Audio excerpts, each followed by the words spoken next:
Welcome back to my series of horror movie reviews for the year of 2017 to celebrate Halloween. Today is Halloween, so I couldn't resist the urge to not talk about Halloween, the movie. I mean, it's a perfect day to release a review of the original Halloween movie.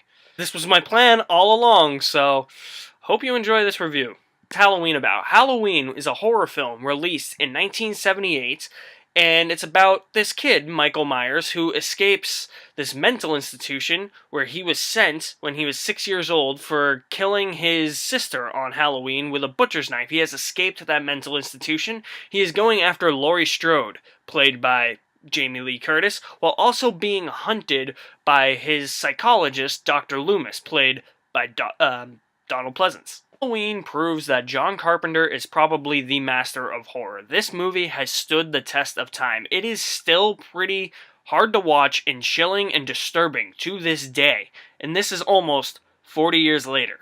The fact that this movie was released independently and had below $1 million for its budget says a lot. Think of slasher flicks, I think of Halloween or the original Nightmare on Elm Street, but more importantly this one, because Halloween really set the bar for slasher flicks. You wouldn't have Friday the 13th or A Nightmare on Elm Street or any other type of franchise that has one serial killer that's just killing people, that one horror movie madman. It's all because of Halloween when you really think about it. I will say I don't think Michael Myers is my favorite slasher villain. I think that's Freddy Krueger. Especially after I watched the original Nightmare on Elm Street yesterday. Yeah, that shit's scary. But Michael Myers in this movie, holy shit. He is disturbing. He is creepy.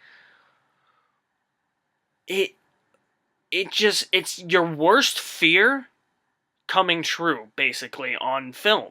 John Carpenter directs the shit out of this movie. I don't even think there's a close-up of Michael Myers until close to the end of this movie. Every shot we see of Michael Myers in this movie is from a distance.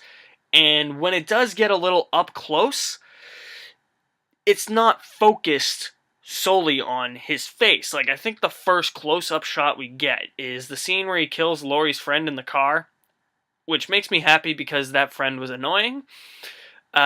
You see the side of his mask, which is pretty fucking creepy. Seen this a few years ago, and going back to rewatch it this morning, I totally forgot that the opening sequence in this movie is filmed as one tracking shot. But not only that, it's one tracking shot from the perspective of Michael Myers, and it probably lasts about a good 5 minutes. It's really, really, really great filmmaking, especially for an independent movie that had less than $1 million budget. And I gotta really give it up for the acting in this movie. Donald Pleasance is honestly the most experienced actor in this film. Probably gives the best performance in the movie. The guy that plays Michael Myers, amazing. I mean, just that deep breathing that kind of sounds like Darth Vader.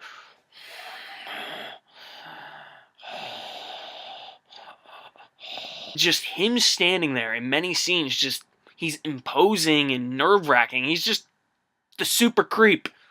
Jamie Lee Curtis is fine in the movie. I actually like Laurie Strode a lot as a character. I just don't think Jamie Lee Curtis was amazing. I mean, she was functional. There were times, though, where I was like, you could have delivered that line a lot better, and where I thought to myself, you oversold that.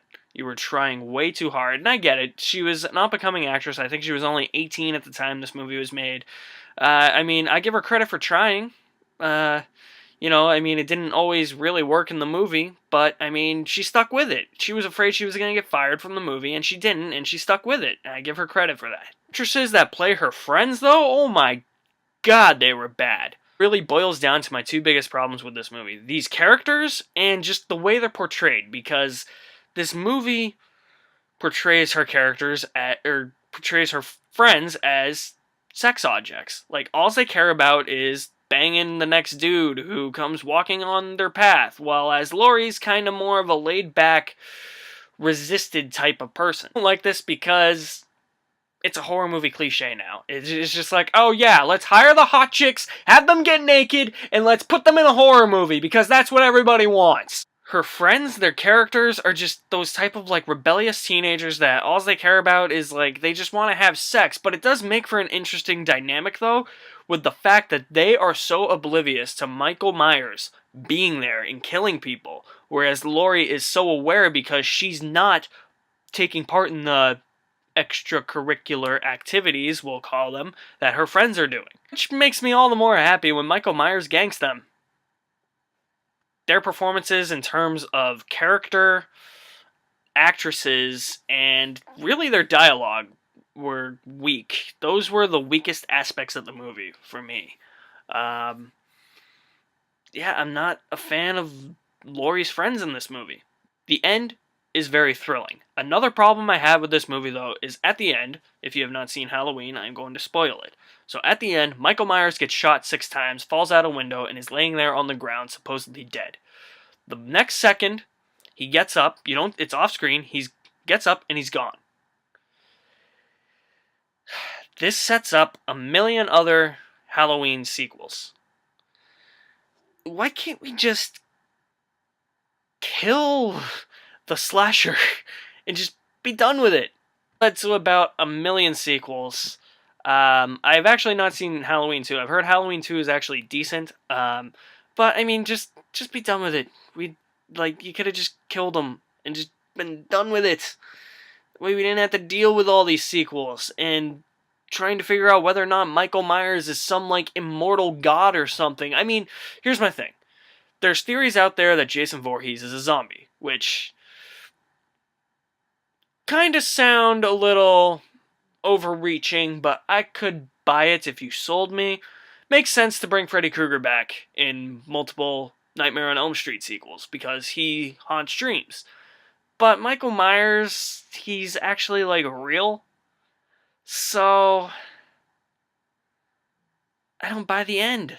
That's another thing with this. I just don't buy it.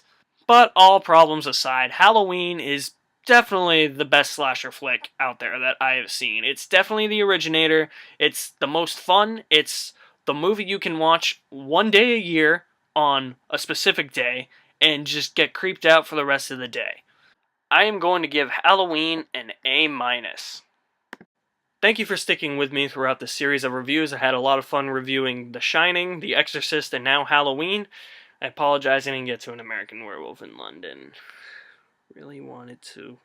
Thank you for watching again. This week, I have one more review. I have a review of Thor Ragnarok coming. That'll be on Thursday night. Next week, Justice League. I'm a little worried, but going in with an open mind. And I hope I like it. So, till then, you can like me on Facebook, follow me on Twitter, you're on YouTube, subscribe at the end of this video, check out some past reviews I have done. I will see you soon.